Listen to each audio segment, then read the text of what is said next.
Welcome to Author Spotlight.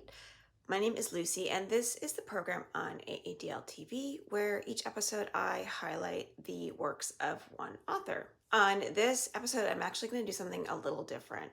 I'm going to talk about 5 different authors today in the category called 5 Under 35. This is a program that the National Book Award puts together every year where they honor 5 young fiction writers who are under the age of 35, and these writers, each one is chosen by a previous National Book Award winner or finalist or someone who was in this category of 5 under 35. The National Book Foundation established this prize to recognize debut authors whose work seemed promising, whose work was going to leave a lasting impression. I love this list. I love going through it every year and getting reading ideas. Britt Bennett, who wrote The Vanishing Half, she was one of these writers. Brian Washington was on here. Karen Russell, she's a great short story writer and a novelist. Kweke Emeze, who I think was on this list in like 2018, and they have written so many books since then. It's kind of amazing. So the honorees this year are Mateo Askaripour, who is the author of a novel called Black Buck. Chelsea T. Hicks, who is the author of a short story collection called A Calm and Normal Heart.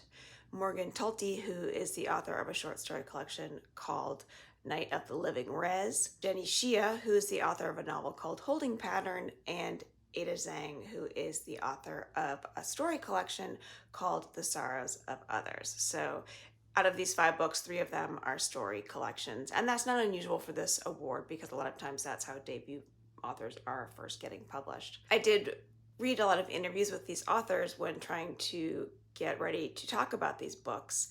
And it's interesting, something that Morgan Talty, who wrote The Night of the Living Res, talked about is this idea that short stories draw power from what is left out. Having that idea in my mind when I was looking at the other short story collections as well was really interesting to think about. And in general, when reading short stories, to think about how an author of that story is telling you so much about the history of the character's life, or there's so much that you're understanding about the situation, but a lot of that is actually not even on the page.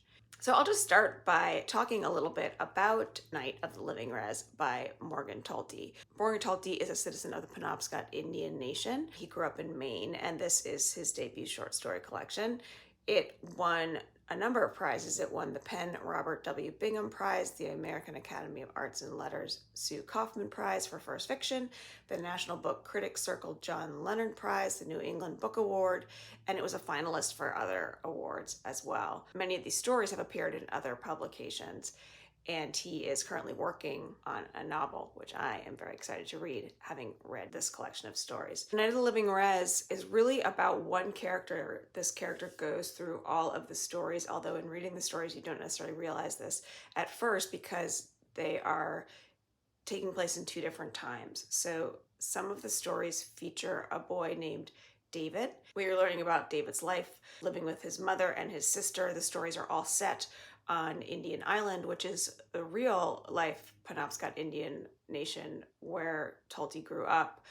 Talty also said in one of the interviews I read that a lot of the dialogue in the book and a lot of the adventures that both the young character and the older character get into are drawn from his life, but the stories in and of themselves are not autobiographical, and there are situations and locations that are either made up or not specified in order to allow him to expand and to write more and to not have to leave this place behind because it's been so narrowly defined.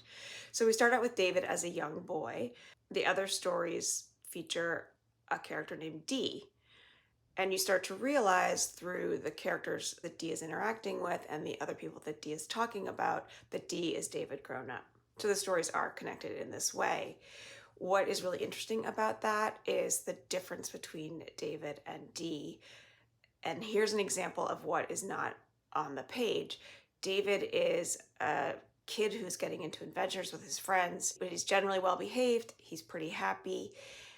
Dee is going in and out of methadone clinics. He's hanging out with other people who are either in methadone clinics or not even going, but are addicts. And the kind of adventures that Dee is getting into are definitely more troublesome. So this thing that is left out a little bit is is this wondering of what happened between the stories about David and the stories about Dee. Like, what happened to turn David into Dee? And bits of this are revealed, and the last story is David as a grown-up looking back on the whole thing, which kind of ties it together. Though this is a book about people who are Penobscot, Talty said specifically in an interview, it was really important for him not to perform indigeneity on the page. And the way he put it is not to dance for the colonial gaze.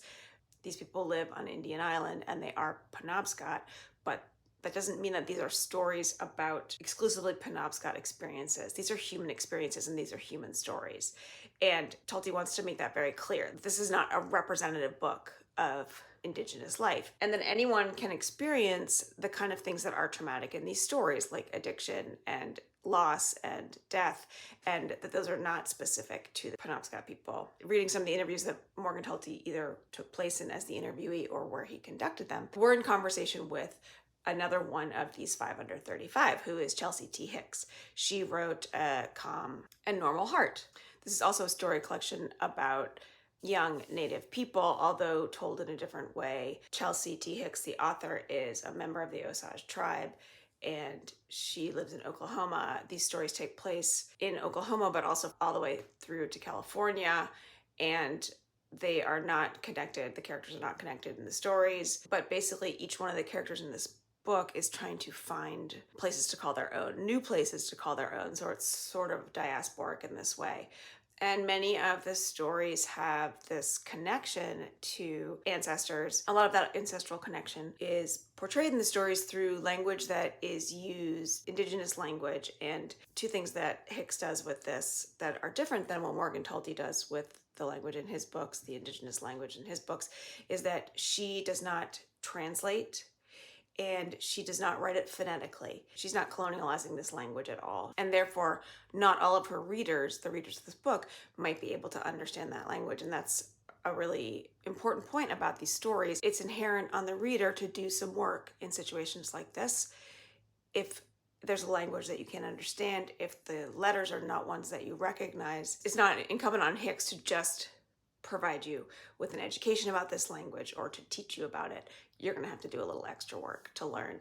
The first story in the collection is about a film that is being made on a reservation, and a young woman goes home to the reservation and she's kind of connecting with friends, and she says the movie went without introduction among the Wazhase people, as it was telling one of our stories at the hand of a big name director with a cast of equally famous celebrities. So this is definitely a colonial gaze being turned on this reservation. And Hicks looks through this lens, this camera lens, literally to portray the way that figuratively, oftentimes, certain people are just portrayed through one lens. And that this movie is not going to tell anything that is real or authentic, but it's certainly going to be comfortable for its expected viewers. Chelsea T. Hicks has had many of these stories published in other publications. She holds an MFA from the Institute of American Indian Arts and an MA from the University of California, Davis. This collection of stories was longlisted for the Penn Robert W. Bingham Prize for debut short story collection. She is an enrolled member of the Osage Nation, and she lives on ancestral land in Tulsa, Oklahoma. The third collection of stories in these 5 books is called The Sorrows of Others, and this is by Ada Zhang. Ada Zhang is a graduate of the Iowa Writers Workshop. Some of these short stories were previously published. She grew up in Austin, Texas, and now lives in New York City. And this is a collection of 10 stories about young lives and old lives. Some of them take place in China. Some of them take place in America. They're all in the generations after the Cultural Revolution in China. And another connection that these stories have with one another is that there's someone in each of the stories who's sort of confronted with being an outsider. Maybe because they're an immigrant, maybe because they're a revolutionary in a society where that's outside, or maybe sometimes within their own families for choices that they've made or things that they have or have not done because they've left home. There are a lot of questions that are raised in these stories, like what happens when you leave home? What happens when you leave your country? What happens when you don't leave home? Again, these stories are a really good example of that idea of what is not put on the page. All of the characters really have rich backlives and rich histories, and that's a very impressive skill. I think, to put in short fiction, that you can get all of this about a character. Representation is something that Zhang brings up in an interview. She says, I know representation is a hot topic of art discourse, and I know there are people who might read the book with goodwill too and assume that what I'm doing is presenting a snapshot of China or Chinese America, which was never what I set out to do, and which would be impossible to do anyway. Representation, authenticity, who gets to tell what story? These are tricky questions worth asking. And I think that that's something you could apply to both of the other collections that I've already mentioned. The very first story is an intergenerational story. A college student is rooming with an elderly woman, and she's sort of telling us about what seem to be peculiar ways and some idiosyncrasies that this elderly woman might have or do, but the relationship in the story evolves over time with realizations that the college student has. So there's really this necessity of these two generations looking at each other with a different lens and with open eyes to understand why they might approach things differently. Many of these stories deal with the immigration experience and cultural differences, and that is really important to building those rich histories of the characters. It shows us how the characters interpret their world and how they navigate their world, sometimes with much difficulty. Sometimes it's intergenerational again, and younger people might have a different way of navigating the world than their older immigrant parents. Many of the characters in these stories, though they are sometimes surrounded by other people, seem lonely. I would say that this is very much a book of stories that address relationships with roommates, with friends, current friends, former friends. Some of them are with parents, and there's that sort of immigrant parent child trying to navigate the country, relationships, spouses. I really was struck by the generational differences in many of these stories. I know there's loneliness in these and isolation, and there's some loss in these stories. That's not to say that that's all that they focus on. There's definitely joy as well. And I would say that about the other two collections I talked about. Morgan Talty in particular is a very humorous writer. There's a lot of humor in those stories. Speaking of humor, another book that I found to be very funny, unlike anything I had ever read before, sort of a self-help book in the form of a novel, but not really, like a satirical self-help book. Very much has that direct address where the main character is speaking to you. And this is Black Buck by Mateo Askaripour. This book, Black Buck, was an instant New York Times bestseller. It was picked for the Read with Jenna Today show book club. It is hard to aptly describe what Black Buck is about. It starts with a character named Darren. He's a Black man who lives with his mother in Brooklyn, and he works at Starbucks. He doesn't really have aspirations beyond working at Starbucks. He's sort of the highest level at Starbucks, and he feels good there because he knows what he's doing. But I think a lot of people look at him as being unambitious. He was the valedictorian of Bronx Science, his high school, and that is something that is presented to him a lot by people like, what are you doing? And he explains that he's waiting for the right opportunity to come along to really reach his full potential. Things sort of shift when a white man from a big corporate building next door walks into Starbucks, and Darren sells him on a drink that is not the drink that he wants. And the man who walks into Starbucks, Rhett, sees this sales pitch and is like, I want you to come with me and see what we're doing. The book has that direct address right from the beginning, in that we are hearing from Darren as a salesman and telling us he can sell anything. Every interaction in life with people is a sale. And there are these direct address pieces to the reader which are telling you tips about how to be a salesman, or here's what you have to do, step 1, step 2. So it's this like self-help book on how to advance in the sales world with a satirical gaze. So the company that Darren gets pulled into is a company called Sumwun, SUMWUN. It's a tech startup that provides remote therapy, but it's actually just really selling remote therapy opportunities. And Darren is a new sales development representative. He is the only Black person among his sort of class of sales development representatives, and actually in the entire company. You start to see quickly that he's being used as a pawn for affirmative action, and the way that people approach him really indicates that everybody who meets him asks him if he's ever been told that he looks like, and then substitute famous Black actor or Black activist, famous Black person there. It's always different though. This first week that Darren goes through as a sales development representative is really sort of a hazing experience. It's intense, but he sticks with it. And it's sort of surprising. This is a book where sometimes you look at this main character's choices and you think, why? And then you start to see where maybe his choices are, he thinks helping him, but they're really going to be detrimental to all the other people that he knows. And then you're really thinking, why are you doing this? When Darren realizes the reality of the situation that he's in, he sort of turns it around and works to lift up his own people. There are some other twists that I'm not even going to talk about because that would give away a lot. It's called Black Buck because everyone's given a nickname when they come into someone, and his is Buck. I wish I had better words to describe this book to you because it is definitely going on my best books list. I couldn't put it down, and I just didn't know what to expect going in. So I was so surprised by what I read. And as I said in the beginning, I've never really read another book like this. So I think that it's an experience that everyone should try if you like reading fiction. I don't even particularly enjoy satire, but this book just blew me away. The last book in this collection of 5 Under 35 is a book called Holding Pattern by Jenny Shia. And this had some really interesting and different situations in it as well. Jenny Shia is originally from Shanghai. She now lives in Brooklyn, and she graduated from the University of California, Berkeley, and she earned her MFA at Johns Hopkins University. Holding Pattern is about a 28-year-old named Kathleen Chang, and she has just returned at the beginning of this book to her childhood bedroom in Oakland. She's been living in New York. She's broken up with her fiance. She's quit her job, and her ambition and success have sort of just gone away. And so she's going to have to start over, and she does this by moving in with her mom. You learn as you read this book that for much of Kathleen's life, she had to hold up her mother. Kathleen's father had an affair and then went to live with that family. And it was just Kathleen and her mother, and Kathleen's mother, Marissa, really handled this by drinking heavily every night, becoming depressed, always talking about moving back to China.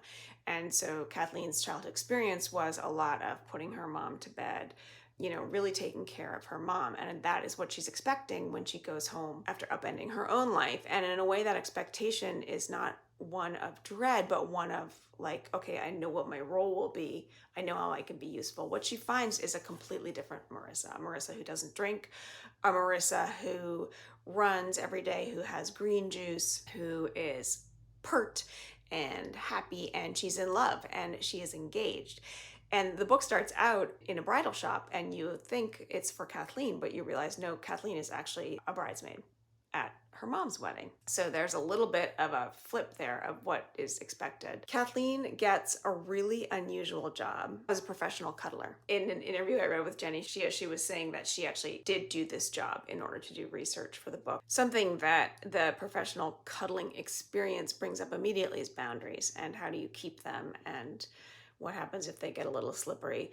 Kathleen is also trying to deal with boundaries with her mother's fiance. And in the case of Kathleen and her cuddling, she is surprised by the revelations that she finds out about herself and about her relationship with her mother just through this job in cuddling. It makes her think differently.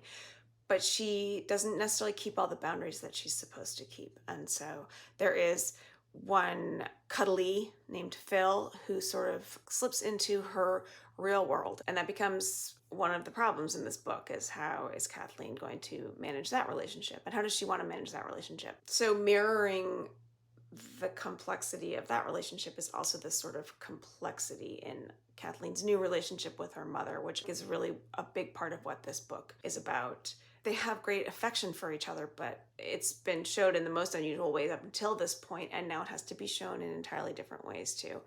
And Marissa is not a warm, cuddly person, and this is something that Kathleen's grown up with, so it's interesting that Kathleen chooses to go into that as a profession. It almost allows you to continue to be not a cuddly person while getting human contact, because it's prescribed. It's got a set of rules around it, and you don't know the person that you're cuddling with.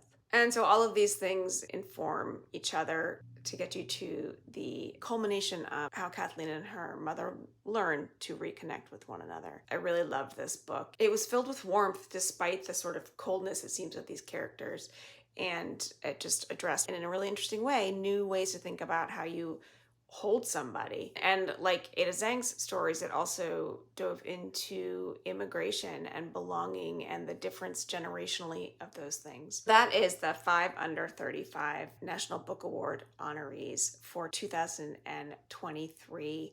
It was a really fun project to read all of these at once and to see how they connected and to see just the different ways that new and really wonderful writers are putting their ideas on pages and putting them out there. I hope I did them justice a little bit. Each book had so much in it and each book was so rich that it was hard to just give you a little snippet of it. So I hope maybe what I have done is compelled you to go ahead and try reading some of those books on your own. Thank you for joining me.